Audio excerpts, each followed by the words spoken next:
May isang lihim ang panalangin na hindi alam ng marami. At kapag nalaman mo ito ay hindi ka na muling mananalangin sa dating paraan. May kapangyarihan ng ilang piling salita na kayang yumanig sa langit at magpabago ng iyong kapalaran. Hindi ito mahahabang dasal o malalalim na salita, kundi mga katagang galing sa pusong tunay na naniniwala. Sa sandaling maunawaan mo ito, mag-iiba ang paraan ng iyong pakikipag-usap sa Diyos. At ngayon, bubuksan natin ang 10 salita na dapat mong sabihin palagi sa Kanya. Bilang mga Pilipino na kilala sa matibay na pananampalataya, likas sa atin ang paglapit sa Diyos sa oras ng pangangailangan. Lumaki tayo na may rosaryo sa kamay at panalangin sa labi. Sa bawat pagsubok ng buhay, ang unang tinatawag natin ay ang Panginoon. Ngunit may mga pagkakataon na paulit-ulit nating sinasabi ang parehong mga salita nang hindi na natin nauunawaan ang lalim ng kahulugan nito. Ngayon ay babalikan natin ang kapangyarihan ng mga salitang dapat laging namumutawi sa ating bibig kapag tayo ay lumalapit sa Diyos.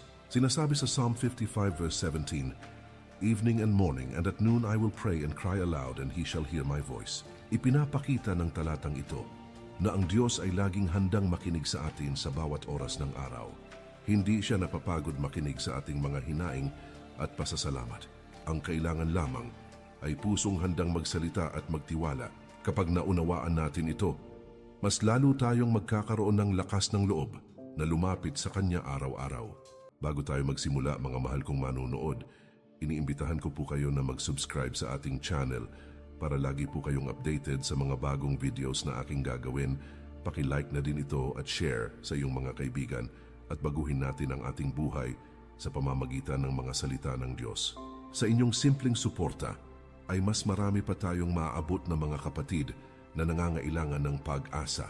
Ang bawat pag-share ay maaaring maging sagot sa panalangin ng isang taong naghahanap ng liwanag. Sama-sama nating palakasin ang ating pananampalataya bilang isang sambayanang nananalig sa Diyos. Hayaan nating ang bawat mensahe ay magsilbing ilaw sa bawat tahanan na makaririnig nito. Habang pinapakinggan mo ito, maaring may mabigat kang dinadala sa iyong puso. Maaring may mga panalangin kang matagal nang hinihintay na matupad. Ngunit tandaan mo na ang Diyos ay hindi natutulog at hindi nakakalimot sa Kanyang mga anak. Sa 10 salitang ito, matututuhan nating ilapit sa Kanya ang ating puso ng may buong pagtitiwala. Ihanda mo ang iyong sarili dahil maaring ito na ang sandali na babago sa iyong espiritual na buhay. Unang salita, salamat po Panginoon. Ang salitang salamat po Panginoon ay hindi lamang simpleng pagpapakita ng mabuting asal, kundi isang malalim na pagkilala sa kabutihan ng Diyos. Kapag binibigkas mo ito ng may katapatan, ay ipinapahayag mo na kinikilala mo ang Kanyang kapangyarihan sa iyong buhay. Bilang mga Pilipino na may pusong mapagpasalamat, natural sa atin ang magsabi ng salamat sa kapwa, ngunit mas dapat natin itong ibigay sa may kapal. Sa bawat biyayang natatanggap natin araw-araw, ay may dahilan upang sambitin ang mga salitang ito. Ang pusong marunong magpasalamat sa Diyos ay pusong patuloy na pinagpapala. Madalas tayong lumalapit sa Kanya upang humingi ng tulong at gabay. Nananalangin tayo kapag may problema sa pamilya, kalusugan o kabuhayan, no? Ngunit ang tunay na relasyon sa Diyos ay hindi lamang tungkol sa paghingi, kundi pati sa pagkilala sa Kanyang kabutihan. Kapag sinabi mong salamat po Panginoon kahit walang hinihingi, ay ipinapakita mo ang iyong pagtitiwala at pagmamahal sa Kanya. Sa ganitong paraan ay mas lalong tumitibay ang iyong pananampalataya. Sinasabi sa Psalm 100 verse 4, "Enter into His gates with thanksgiving, and into His courts with praise. Be thankful unto Him, and bless His name."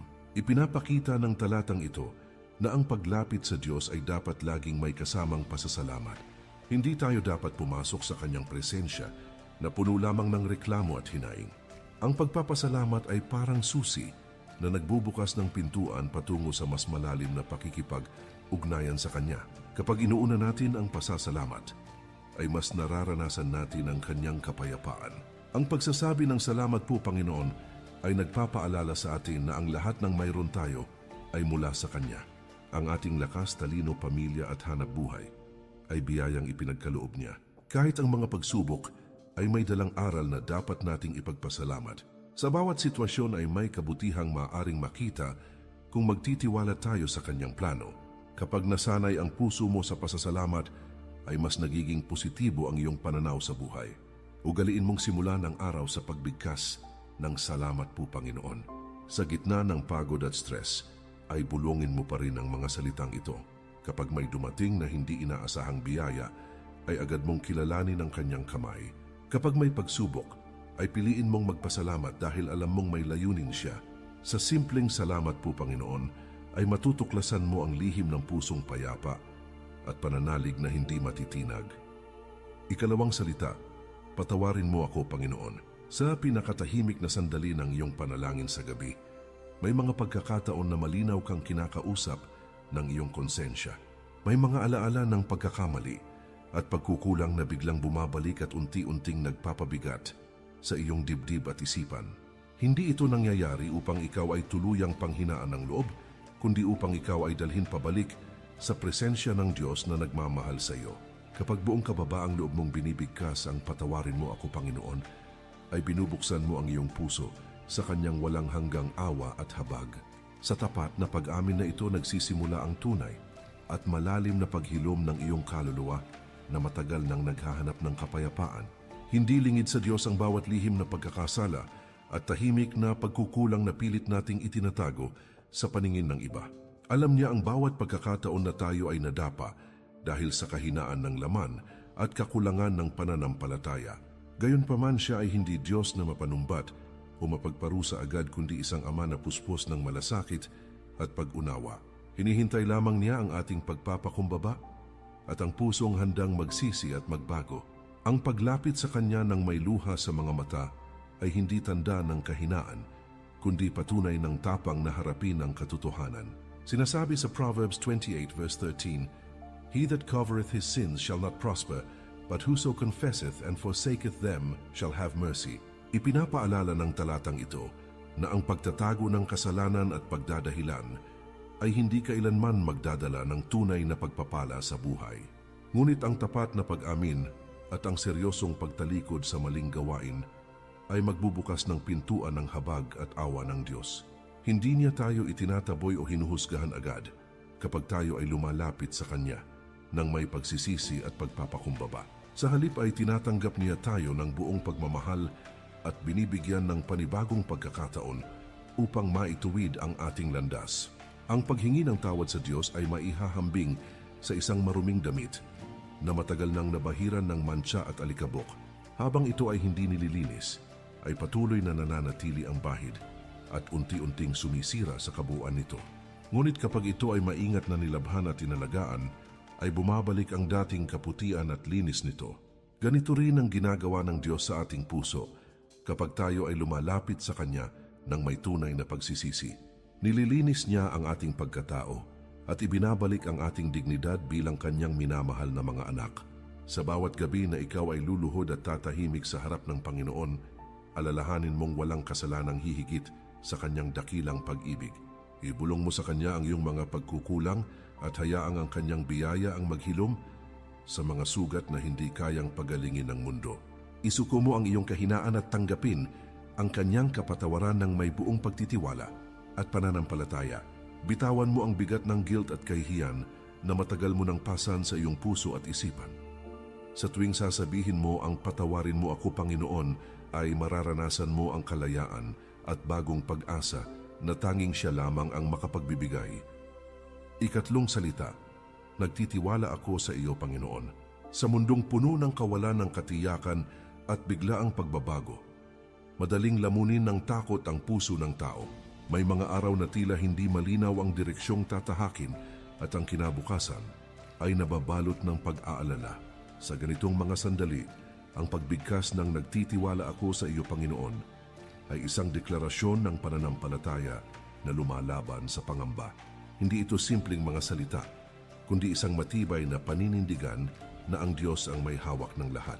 Kapag pinili mong magtiwala, inilalagay mo ang iyong buhay sa kamay ng may kapal na hindi nagkakamali.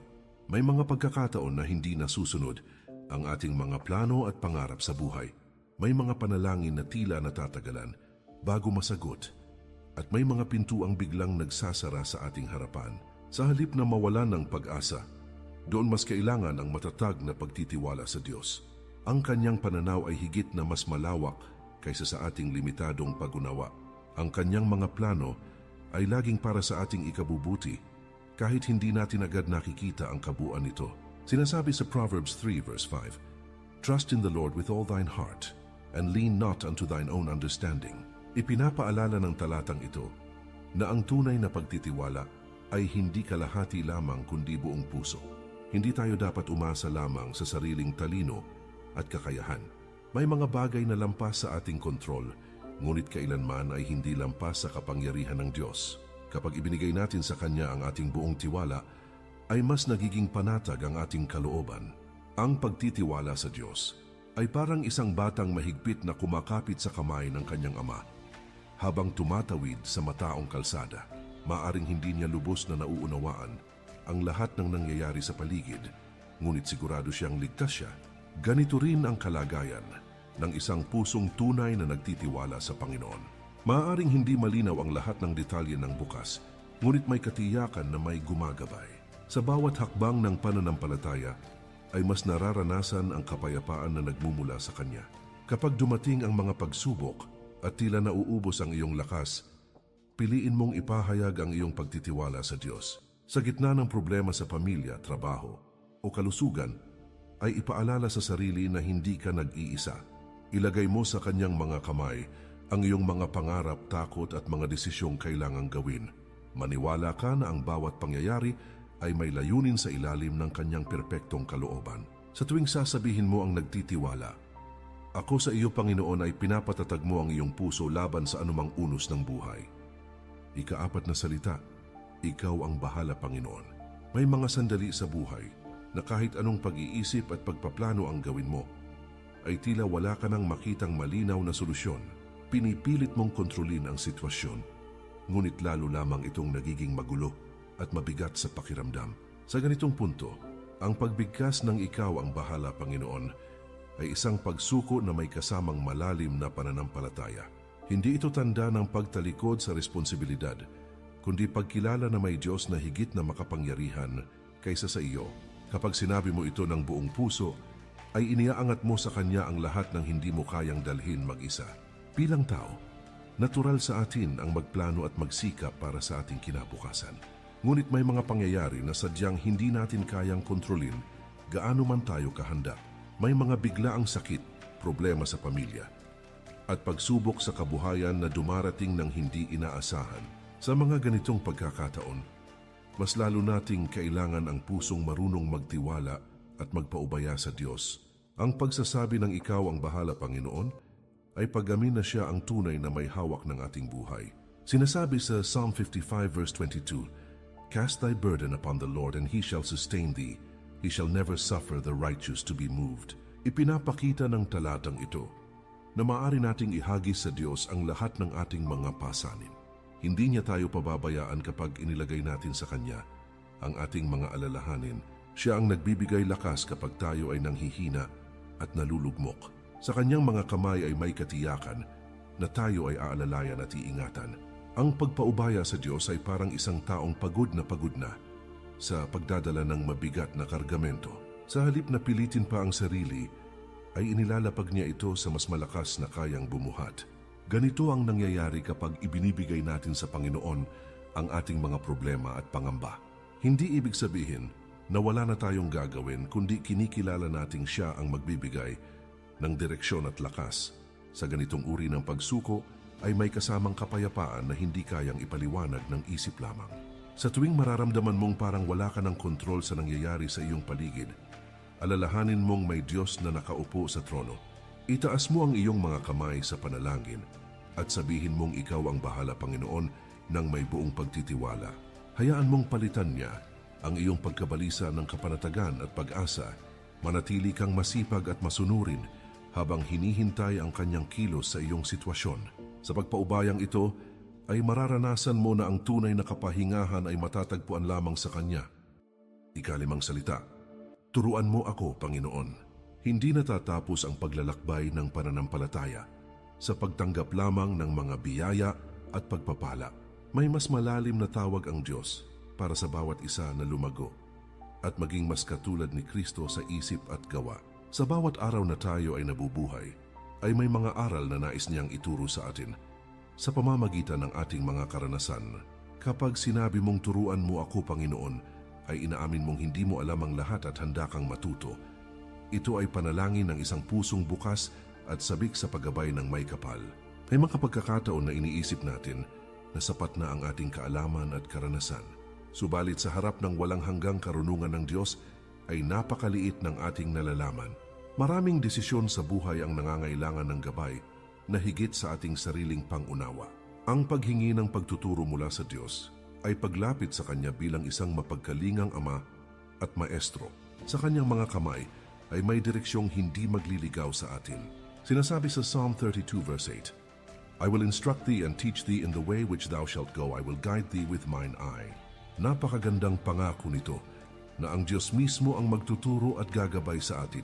Hindi niya tayo hahayaang maglakad ng walang direksyon kung tayo ay handang makinig. Ang Kanyang paggabay ay maaring dumaan sa Kanyang salita, sa payo ng mga taong makadiyos at sa mga pangyayari sa ating buhay. Kapag marunong tayong makinig, ay mas malinaw nating maririnig ang Kanyang tinig.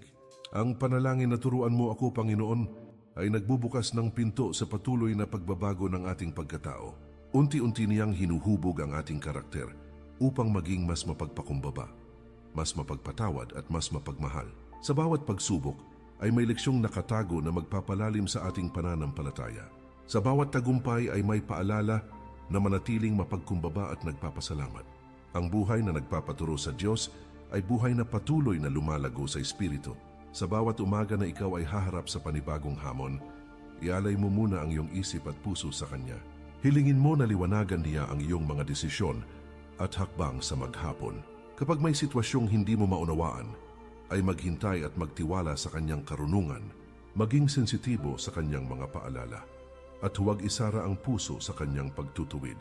Sa pagbigkas mo ng turuan mo ako, Panginoon, ay hinahayaan mong ang Diyos mismo ang humubog sa iyong buhay tungo sa Kanyang kalooban. Ika-6 na salita, samahan mo ako, Panginoon. May mga pagkakataon sa buhay na napapaligiran ka ng maraming tao ngunit pakiramdam mo ay nag-iisa ka pa rin sa iyong mga laban. May mga problemang hindi mo maibahagi kahit sa pinakamalapit mong kaibigan o kapamilya dahil masyado itong mabigat at personal. Sa ganitong mga sandali, ang panalangin na samahan mo ako, Panginoon, ay nagiging tahimik, ngunit makapangyarihang sigaw ng iyong kaluluwa. Inaamin mo na hindi sapat ang sariling lakas at talino upang malampasan ang lahat ng hamon. Kailangan mo ang presensya ng Diyos na nagbibigay tibay ng loob at kapanatagan ng puso. Ang presensya ng Diyos ay hindi lamang nararanasan sa loob ng simbahan tuwing araw ng pagsamba. Siya ay Diyos na nagnanais sumama sa atin sa opisina, sa paaralan, sa biyahe, at maging sa mga simpleng gawain sa bahay. Kapag hiniling mong samahan Kanya, ay inaanyayahan mo siyang maging bahagi ng bawat pagdedesisyon at pagkilos mo. Sa Kanyang presensya ay may kapayapaan na hindi kayang sirain ng ingay at kaguluhan ng mundo. Ang pusong may kamalayan na kasama ang Diyos ay hindi madaling matinag ng takot at pagdududa. Sinasabi sa Isaiah 41 verse 10, Fear thou not, for I am with thee. Be not dismayed, for I am thy God. I will strengthen thee, yea, I will help thee. Yea, I will uphold thee with the right hand of my righteousness. Napakatibay ng pangakong ito na hindi niya tayo iiwan o pababayaan sa oras ng ating pangangailangan. Hindi niya ipinangakong mawawala ang lahat ng pagsubok, ngunit tiniyak niya na may kasama tayo sa pagharap dito. Ang Kanyang presensya ang nagbibigay lakas kapag tayo ay nanghihina at halos sumuko na. Sa bawat sandali ng pangamba ay may kapayapaan kapag pinanghahawakan natin ang Kanyang salita. Ang paghingi ng samahan ng Diyos ay parang isang bata na mahigpit na kumakapit sa kamay ng kanyang magulang habang naglalakad sa madilim na lugar. Maaring hindi niya alam ang lahat ng detalye sa kanyang dinaraanan, ngunit sigurado siyang ligtas siya basta kasama niya ang kanyang magulang. Ganito rin ang buhay na may malay sa presensya ng Panginoon sa bawat hakbang. Hindi man malinaw ang hinaharap, ay may katiyakan na may gumagabay at nagbabantay.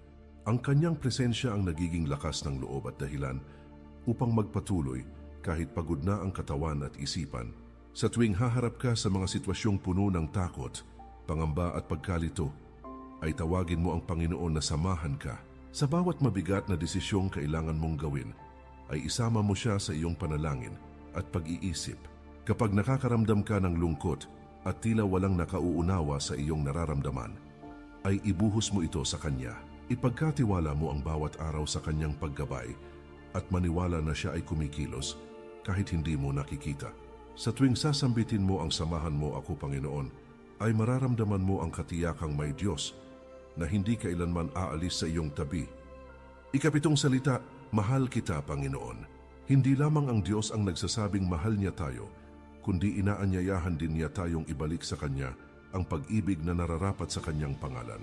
Ang pagbigkas ng mahal kita, Panginoon, ay hindi basta emosyon kundi isang malalim na pagpapasya ng puso. Ito ay pagpapahayag na siya ang pinakamahalaga sa ating buhay, higit sa anumang bagay o tao. Sa mundong maraming umaagaw ng ating atensyon, ang pagpiling ibigin ng Diyos ang pinakamataas na paninindigan. Kapag sinabi mo ito ng tapat, ay inilalagay mo siya sa sentro ng iyong puso at pagkatao. Maraming tao ang nagsasabing naniniwala sila sa Diyos, ngunit kakaunti ang tunay na nagmamahal sa Kanya ng buong puso. Ang pag-ibig sa Panginoon ay makikita hindi lamang sa salita, kundi sa pagsunod sa Kanyang kalooban. Kapag mahal mo ang isang tao, ay handa kang magsakripisyo at magtiis alang-alang sa Kanya. Ganito rin ang pag-ibig sa Diyos na may kasamang katapatan at pagsunod. Ito ay relasyon na pinapalalim sa araw-araw na pakikipag-usap at pakikinig sa Kanyang salita. Sinasabi sa Matthew 22 verse 37, "Thou shalt love the Lord thy God with all thy heart, and with all thy soul, and with all thy mind." Ito ang pinakadakilang utos na ibinigay ni Jesus sa Kanyang mga tagasunod. Ipinapakita nito na ang pag-ibig sa Diyos ay hindi kalahati o panandalian lamang. Ito ay buong puso, buong kaluluwa, at buong isipan na nakatuon sa Kanya. Kapag Siya ang una sa ating puso, ay nagiging maayos ang lahat ng ibang aspeto ng ating buhay. Ang pagsasabi ng mahal kita, Panginoon, ay parang pag-aalay ng isang mabangong handog sa Kanyang harapan. Ito ay pagkilala na ang lahat ng ating pag-ibig ay nagmumula muna sa Kanyang pag-ibig sa atin. Hindi natin Siya minahal dahil karapat-dapat tayo, kundi dahil minahal Niya tayo ng una. Sa tuwing ipinapahayag natin ang ating pag-ibig sa Kanya, ay lalo nating nauunawaan ang lalim ng Kanyang sakripisyo. Ang pusong umiibig sa Diyos ay pusong nagiging mas mahabagin at mas mapagpatawad sa kapwa. Sa bawat araw na ikaw ay magdarasal, huwag kalimutang sabihin sa Kanya kung gaano mo Siya kamahal. Ipakita mo ang pag-ibig na ito sa pamamagitan ng pagsunod sa Kanyang mga utos at pag-iwas sa kasalanan. Ilaan mo ang oras upang makinig sa Kanyang tinig sa pamamagitan ng pagbabasa ng Biblia at tahimik na panalangin. Ipahayag mo ang Kanyang kabutihan sa iyong pamilya at sa mga taong nakapaligid sa iyo. Sa tuwing sasambitin mo ang mahal kita, Panginoon, ay pinatitibay mo ang isang relasyon na magdadala sa iyo sa mas malalim na pakikipag-ugnayan sa Kanya. Ikawalong salita, gamitin mo ako, Panginoon. Hindi lamang tayo tinawag ng Diyos upang tumanggap ng biyaya, kundi upang maging daluyan din ng Kanyang pagpapala at liwanag sa iba.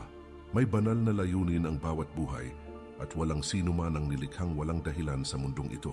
Kapag sinabi mong gamitin mo ako, Panginoon, ay iniaalay mo ang iyong talento, oras, kakayahan, at maging ang iyong mga kahinaan para sa Kanyang gawain. Ito ay panalangin ng pusong handang maglingkod kahit walang kapalit na papuri, gantimpala o pagkilala mula sa tao. Sa ganitong disposisyon nagsisimula ang tunay na makabuluhan at makalangit na pamumuhay bilang isang tapat na tagasunod ni Kristo. Maraming tao ang patuloy na naghahanap ng kahulugan at direksyon ng kanilang pag-iral sa mundo. Sinusubukan nilang punan ang kakulangan sa puso sa pamamagitan ng material na bagay, tagumpay at pansamantalang kasiyahan. Ngunit ang tunay at pangmatagalang katuparan ay matatagpuan lamang kapag alam mong ikaw ay ginagamit ng Diyos para sa Kanyang dakilang layunin. Ang simpleng pag-abot ng tulong sa nangangailangan o pakikinig sa isang pusong sugatan ay maaaring maging instrumento ng Kanyang pag-ibig. Kahit ang maliliit na gawa ng kabutihan ay may walang hanggang epekto kapag ito ay iniaalay at ginagawa para sa Kanya. Sinasabi sa Isaiah 6 verse 8, "Also I heard the voice of the Lord saying, Whom shall I send, and who will go for us? Then said I, Here am I, send me." Ito ang matapang na tugon ng isang pusong handang tumalima sa tawag ng Diyos. ng walang pag-aalinlangan. Hindi niya muna tinanong kung gaano kahirap ang misyon o kung ano ang magiging kapalit ng kanyang pagsunod. Ang mahalaga sa kanya ay ang makasunod at magamit para sa kalooban at kaluwalhatian ng Panginoon. Kapag ganito ang ating puso, ay nagiging buhay tayong patutuo ng kanyang kapangyarihan at kabutihan sa mundo. Ang pagnanais na magamit ng Diyos ay nangangahulugang handa kang magpabago, magpaturo at magpahubog sa kanyang mga kamay. Hindi niya hinahanap ang perpekto, kundi ang pusong available, mapagkumbaba at masunurin sa kanyang tinig. Minsan ang paggamit niya sa atin ay daraan sa proseso ng pagtutuwid, pagsubok at masusing paghahanda. Sa bawat karanasang ito ay mas lalo tayong inihahanda para sa mas malawak at mas makabuluhang responsibilidad. Ang buhay na lubusang iniaalay sa Diyos ay buhay na nagiiwan ng marka na may walang hanggang kabuluhan. Kapag nakikita mo ang pangangailangan sa iyong pamilya, komunidad o simbahan ay huwag ipikit ang iyong mga mata at puso. Ipanalangin mo na ipakita ng Diyos kung paano ka maaaring maging kasangkapan ng kanyang sagot sa problema ng iba. Ialay mo sa kanya ang iyong kakayahan. Kahit sa tingin mo ay maliit, kulang o hindi sapat, maniwala ka na kayang paramihin ng Diyos ang anumang ibinibigay mo kapag ito ay may kasamang pananampalataya. Sa tuwing sasabihin mo ang gamitin mo ako Panginoon, ay pinipili mong maging buhay na alay at instrumento ng kanyang pag-ibig at kapangyarihan sa mundong ito. Ikasyam na salita, sumasamba ako sa iyo Panginoon. Sa gitna ng abalang buhay at walang tigil na gawain sa araw-araw, madaling makalimutan na ang Diyos ay karapat-dapat sambahin at parangalan. Hindi lamang siya Diyos na tumutugon sa ating mga panalangin, kundi siya ang banal na hari na dapat dakilain ng bawat nilalang. Kapag sinabi mong sumasamba ako sa iyo, Panginoon, ay itinataas mo siya higit sa iyong problema, pangarap, at maging sa sarili mong kagustuhan. Ito ay malinaw na pagkilala sa kanyang kabanalan, kapangyarihan, at walang kapantay na kadakilaan sa buong sansinukob. Ang pagsamba ay hindi lamang pag-awit ng mga papuri, kundi pusong lubos na nagpaparangal at sumusuko sa kanya. Maraming tao ang marunong humingi ng tulong at pagpapala, ngunit kakaunti ang tunay na marunong sumamba nang walang hinihintay na kapalit. Ang pagsamba ay hindi nakabatay sa ating emosyon o sitwasyon, kundi sa katotohanan kung sino ang Diyos sa ating buhay. Kahit may dinadala kang mabigat na problema, ay maaari ka pa ring lumuhod at magbigay ng papuri sa Kanya. Sa katunayan, ang pagsamba sa gitna ng paghihirap at luha ang isa sa pinakamalalim at pinakamatatag na anyo ng pananampalataya. Dito natin ipinapakita na siya pa rin ang Diyos at karapat-dapat sambahin anuman ang ating pinagdaraanan. Sinasabi sa Psalm 95 verse 6, O come, let us worship and bow down, let us kneel before the Lord our Maker. Inaanyayahan tayo ng talatang ito na lumapit sa Diyos ng may pagpapakumbaba at may paggalang sa kanyang banal na presensya. Ang pagluhod ay simbolo ng pagkilala na siya ang ating manlilikha at tayo ay kanyang nilikha na umaasa lamang sa kanyang biyaya. Kapag tayo ay sumasamba, ay ibinababa natin ang ating sarili at buong pusong itinataas ang kanyang pangalan sa ibabaw ng lahat. Sa ganitong uri ng pagsamba, ay mas nararanasan natin ang lalim ng kanyang presensya at kapayapaan. Ang pagsamba ay parang pag-aalay ng pinakamabango at pinakamahalagang handog sa trono ng Diyos na may kalakip na paggalang at pag-ibig. Hindi ito para dagdagan ang kanyang kapangyarihan, kundi upang baguhin ang ating puso at isipan. Habang siya ay ating dinadakila at pinupuri, ay tayo ang mas lalong napupuno ng lakas, pag-asa at kagalakan. Ang pusong sumasamba ay hindi madaling lamunin ng takot, inggit o pagdududa sa sarili. Ito ay pusong nakatuon sa kadakilaan ng Diyos kaysa sa laki at bigat ng anumang problema.